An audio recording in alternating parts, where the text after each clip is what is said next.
नमस्कार दोस्तों, मैं नीरज श्रीवास्तव। आप सभी लोग देख रहे हैं नियो मीडिया। राहुल गांधी जी की लोकप्रियता दिन प्रतिदिन बढ़ती जा रही और मोदी जी की लोकप्रियता दिन प्रतिदिन घटती ही जा रही। अभी जो बजट सत्र चल रहा था, उस सत्र के बाद अगर आप देखें तो राहुल गांधी की लोकप्रियता चाहे सोशल मीडिया हो या मेन स्ट्रीम मीडिया हो, दोनों में राहुल गांधी की ही चर्चा हर जगह हो रही थी। उनके भाषणों को ले लीजिए या उनके उठाए गए प्रश्नों को, जो तीखे करारे प्रश्न थे सत्ता पक्ष के साथ सामने, वो सारे मीडिया में ही चल रहे। और मीडिया के साथ साथ आप प्रिंट मीडिया देख लीजिए या लोकल में जो आम जनता बैठती है, वहां पे भी राहुल गांधी की ही चर्चा हो रही है। और आज अगर CSDS एक संस्था है, उसकी जो सर्वे रिपोर्ट आई है, उसके अनुसार भी राहुल गांधी की लोकप्रियता मोदी जी से आज की डेट में हिंदी हार्टलैंड में भी ज़्यादा है। उत्तर प्रदेश का अगर हम रिजल्ट देखें तो उत्तर प्रदेश में राहुल गांधी की लोकप्रियता मोदी जी से कई गुना ज़्यादा हो चुकी, यानी कि लोग राहुल गांधी को सुनना और समझना ज़्यादा पसंद करते हैं अपेक्षाकृत मोदी जी के आज के डेट में। इसी बात को लेकर बीजेपी के अंदर एक घबराहट सी हो गई है कि राहुल गांधी की जिस तरीके से लोकप्रियता बढ़ रही है, वो आने वाले समय में बीजेपी और RSS दोनों के लिए बहुत बड़े खतरे की घंटी है। इसी कारण से अगर आप गौर कीजिए तो वायनाड में जो अभी त्रासदी हुई थी, उसमें राहुल गांधी जी एक दिन के लिए गए थे, लेकिन फिर उन्होंने अपना एक दिन का प्रोग्राम बढ़ा के 2 दिन का कर दिया। और वहां जिस तरीके से लोगों से मिले, उस लोकेशन पे गए और वहां पर जिस तरीके से लोगों ने उस परिस्थिति में भी राहुल गांधी का स्वागत किया, इस चीज को देखकर RSS और बीजेपी के अंदर एक खलबलाहट सी मच गई है। और अब ऐसा लगता है कि मानो मोदी जी भी राहुल गांधी जी की तर्ज पर चलने पर मजबूर हो गए। याद कीजिए, कुछ समय पहले जब 2024 का इलेक्शन होने वाला था, उससे कुछ दिन पहले मोदी जी ने लगभग 80-90 इंटरव्यू दिए थे। एक मेन स्ट्रीम मीडिया के इंटरव्यू में एक पत्रकार, वरिष्ठ पत्रकार पूछता है कि राहुल गांधी तो मोदी जी बोलते हैं, कौन राहुल? और उस पर वो पत्रकार ठहा के हंसना शुरू कर देते हैं। उस समय उसका जवाब राहुल गांधी या इंडिया गठबंधन के किसी नेता ने नहीं दिया। उन्होंने ये बोला कि आने वाला समय ही आपको बताएगा कि कौन राहुल। और आज ये उस प्रश्न का जवाब आज अपने आप जनता दे दी है कि वही राहुल है जिसको आप बोल रहे थे कि कौन राहुल। अब मोदी जी मजबूर हैं कि उनको हर एक मीटिंग में अपने साथ बैठाएं या अपने फोटो फ्रेम में उनको भी साथ लेकर आएं, क्योंकि उनकी लोकप्रियता आज की डेट में जो कभी मेन स्ट्रीम मीडिया यानी कि एक गुब्बारा बना रखा था, चाहे लोकप्रियता हो या ना हो, उसके बाद भी दिखाया जाता था कि मोदी जी की लोकप्रियता राहुल गांधी से कई गुना ज़्यादा है और विपक्ष के पास कोई चेहरा नहीं है मोदी जी के सामने, तो वो कैसे आगे आने वाले चाहे विधानसभा के इलेक्शन हो चाहे केंद्र के इलेक्शन हो, कैसे लड़ेंगे। लेकिन अब ऐसा लगने लगा है कि जब से सोशल मीडिया का युग पिछले 2 सालों से ज़्यादा बढ़ा है, ऐसा लगने लगा है कि सही चीज़ें अब आम जनता तक पहुंचना शुरू हो गई हैं। और अब जितनी भी एजेंसीज हैं, चाहे वो गवर्नमेंट की एजेंसी हो, चाहे वो मेन स्ट्रीम मीडिया की एजेंसी हो, चाहे मुख्य धारा के प्रिंट मीडिया पेपर्स हो, वो भी अब मजबूर हो गए हैं कि सही चीज़ दिखाएं, ना कि उस चीज़ों को दिखाएं जो पहले PMO बोलता था।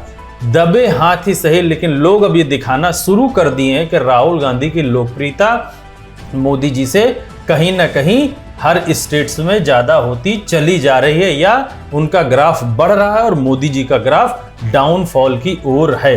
आने वाले 3 स्टेट्स के इलेक्शन भी बड़े महत्वपूर्ण हैं 2024 में, जो मोदी जी 3.0 की सरकार पर बैठे हैं। क्योंकि अगर इन इलेक्शंस में बीजेपी हार जाती है तो ये मान के चलिए कि NDA गठबंधन के जो घटक दल हैं, चाहे वो नीतीश कुमार जी हों, चाहे वो चंद्रबाबू नायडू हों, या महाराष्ट्र के एकनाथ शिंदे के लोग ही क्यों ना हो, वो मजबूर हो जाएंगे कि NDA में रहना उनके लिए फ़ायदेमंद है या NDA से दूर जाना उनके लिए फ़ायदेमंद है। जैसे कि आज मेन स्ट्रीम मीडिया अपने भाषा को धीरे धीरे बदलना शुरू कर दी है, क्योंकि उसको पता है कि आने वाले समय में इंडिया गठबंधन का ही कोई पीएम होगा और इंडिया गठबंधन में राहुल गांधी जी ही पीएम बनेंगे। और फिर उसके बाद जो कुछ होगा वो 10 साल में जो कुछ हुआ है या 11 साल में जो कुछ हुआ है उसका एक एक्शन के अगेंस्ट में रिएक्शन ही दिखेगा। इस चीज को मेन स्ट्रीम मीडिया और प्रिंट मीडिया भी बहुत अच्छे से समझती है और समझ चुकी है। इसीलिए अब अगर आप गौर करते होंगे, किसी भी डिस्कशन को देखते होंगे, तो उसमें वो जरूर उनके एंकर बोलने से चूकते नहीं कि आप अपशब्दों का प्रयोग मत करिए, जबकि इसके पहले वो खुद भी प्रयोग करते थे या करने की कोशिश करते थे या प्रोवोक करते थे, वो आप कर ले जाइए, उस समय कोई कुछ जवाब या रोक टोक नहीं करता।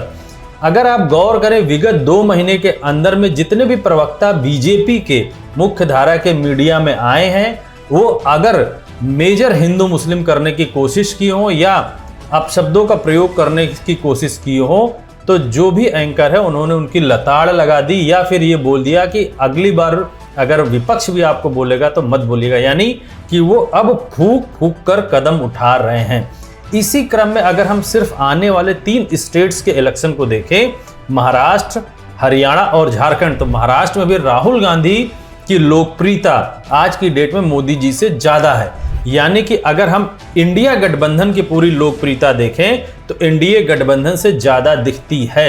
अब इंडिया गठबंधन को राहुल गांधी ने इस तरीके से कोलैबोरेशन किया, इस तरीके से बना दिया है कि अब कोई भी आदमी इंडिया गठबंधन का कोई भी घटक अपनी पार्टी का नाम लेने से पहले इंडिया गठबंधन का नाम लेता है, चाहे वो पार्टी वहां पर स्थित हो, उपस्थित हो या ना हो। यानी कि महाराष्ट्र में अगर समाजवादी पार्टी से बोलेंगे तो कभी भी समाजवादी पार्टी पहले नाम नहीं लेगा, इंडिया गठबंधन फिर अपनी पार्टी का नाम लेगा, क्योंकि अपनी पार्टी में है तो उसका नाम लेना उसकी जरूरत और मजबूरी दोनों होती है। लेकिन जिस तरीके से गठबंधन बनाया गया है, ऐसा लगने लगा है कि अब छोटे छोटे घटक दल मिलके एक बड़ी पार्टी फॉर्म कर चुके हैं, यानी कि बना चुके हैं।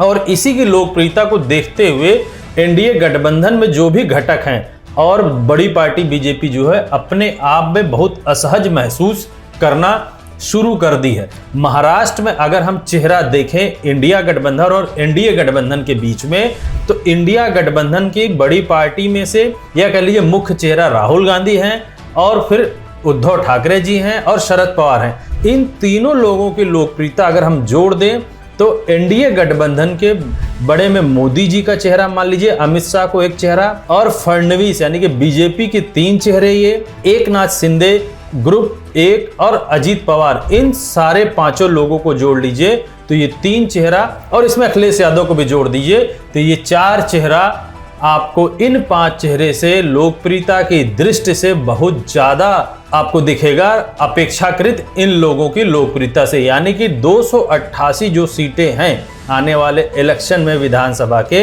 यानी स्टेट के इलेक्शन में, उसमें लगभग 200 सीट प्लस यानी कि 210 से 220 सीटों पर इंडिया गठबंधन की लोकप्रियता और इंडिया गठबंधन के वादे पर लोगों का विश्वास ज्यादा है अपेक्षाकृत एनडीए गठबंधन की लोकप्रियता और वादों पर, क्योंकि 10 सालों से लोग जो भी वादे सुनते आ रहे हैं वो पूरे नहीं हुए, और जब भी नया इलेक्शन आता है तो लोग ये बोल देते हैं पुराने वाले वादों को वो तो इलेक्शन का जुमला था। यहीं से आम जनता को समझ में आना शुरू हो गया कि ये तो जुमलों की सरकार है, ना कि काम करने वालों की। और अगर हम हरियाणा में जाते हैं तो हरियाणा में डायरेक्ट टक्कर बीजेपी और कांग्रेस की है, लेकिन आज भी बीजेपी की वहां एनडीए की सरकार है। हरियाणा की जो लोकप्रियता है राहुल गांधी या कह लीजिए कि हुड्डा जी की, वो लोकप्रियता कहीं ना कहीं उपस्थित सीएम और मोदी जी से कई गुना ज्यादा है। अगर हम गौर करें तो हरियाणा के जो लोकल मुद्दे हैं वो किसानों के हैं। आपको, हमारे सारे दर्शकों को याद होगा कि किसान दिल्ली में धरना दे रहे थे और लगभग 700 किसानों की मृत्यु हो जाती। दोबारा जब इस साल वो फिर धरने पर आए तो उनके ऊपर किस तरीके से अत्याचार किया गया ये हमसे छुपा हुआ या किसी भी दर्शक से नहीं है। और हरियाणा इस चीज को अपने दिमाग में बैठा कर रखा है। इसी वजह से केंद्र के इलेक्शन में 5 सीट कांग्रेस जीती और 5 सीट बीजेपी जीती। याद कीजिए 400 का नारा, 80 इंटरव्यू, पूरे इंस्टीट्यूशन उनके हाथ में। उसके बाद भी 2 सीटों पर आज भी लोगों ने केस फाइल कर रखा कि गलत काउंटिंग करके बीजेपी को जिताया गया है। यानी कि हरियाणा की दृष्टि से भी हम देखें तो हरियाणा में इंडिया गठबंधन या कह लीजिए कांग्रेस पार्टी आज की दृष्टि से ज़्यादा लोकप्रिय अपेक्षाकृत एनडीए गठबंधन की।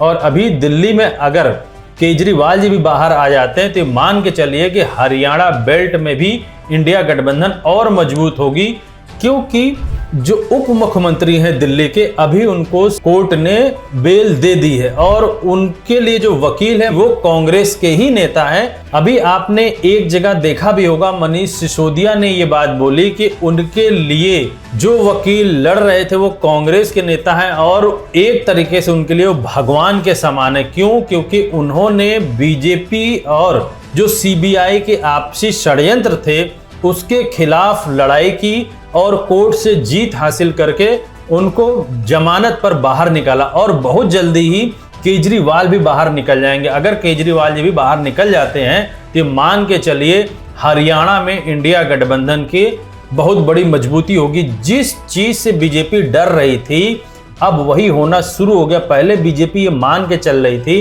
कि 2024 के इलेक्शन के बाद इंडिया गठबंधन, जिसको घमंडिया गठबंधन कहते थे, अब वो कहना बंद कर दिया इन लोगों ने। कुछ दिन बाद हो सकता है इंडी भी छोड़ के इंडिया पे आ जाएं, लेकिन ये सोचते थे कि इंडिया गठबंधन टूट जाएगा। वो ना टूटा तो नहीं बल्कि और ज़्यादा मजबूत हो गया। ऐसा लगता है कि राहुल गांधी के ऊपर जो पहले आरोप लगते थे कि इनको कंट्रोल करना या इनको पॉलिसीज बनाना नहीं आता, इसी वजह से यानी कि पूरे अपने गठबंधन को कह लीजिए या अपने कांग्रेस पार्टी को कह लीजिए कि आला कमान के पास कोई दृष्टि नहीं है, आला कमान लोगों को कंट्रोल नहीं कर पाता या एक साथ जोड़ नहीं पाता।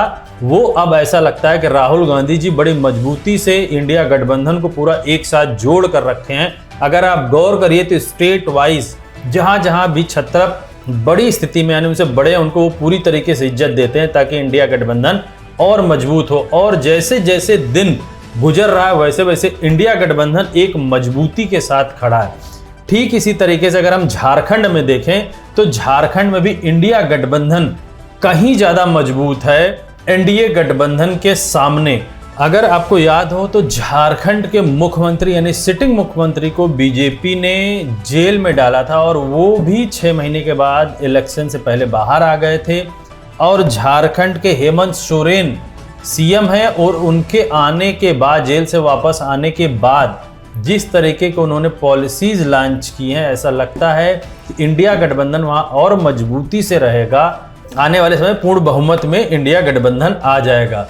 यहीं से ऐसा लगना शुरू हो गया है कि बीजेपी बहुत ज़्यादा दिनों तक अपनी ये गठबंधन की सरकार इसलिए नहीं चला सकती क्योंकि जो भी इनके घटक दल हैं और जो बीजेपी अभी फैसले ले रही है वो कहीं ना कहीं अब मजबूर हो गई है कि राहुल गांधी जी के पिच पर खेले। नहीं तो जिस तरीके से राहुल गांधी की लोकप्रियता बढ़ती जा रही है, एक समय में जो घटक दल हैं एनडीए के वो खुद मजबूर हो जाएंगे कि इंडिया गठबंधन में आ जाए, क्योंकि वो पहले भी इंडिया गठबंधन में रह चुके हैं। इसलिए उनको उनके साथ जुड़ने में कोई आपत्ति नहीं होगी। जिसमें 2 बड़े चेहरे, एक नीतीश कुमार जी और एक चंद्रबाबू नायडू, ये दोनों लोग अगर इंडिया गठबंधन में आ जाते हैं तो यानी कि सरकार का गिरना लगभग तय। हमारे पूरे चैनल की निगाह इस पूरे घटनाक्रम में बनी रहेगी कि राहुल गांधी की लोकप्रियता किस तरीके से बढ़ रही है और आने वाले 3 स्टेट्स के इलेक्शन में उसका क्या असर होने जा रहा है। हम अपने दर्शकों से बोलेंगे ज़्यादा से ज़्यादा चैनल को सब्सक्राइब करें, शेयर करें। धन्यवाद।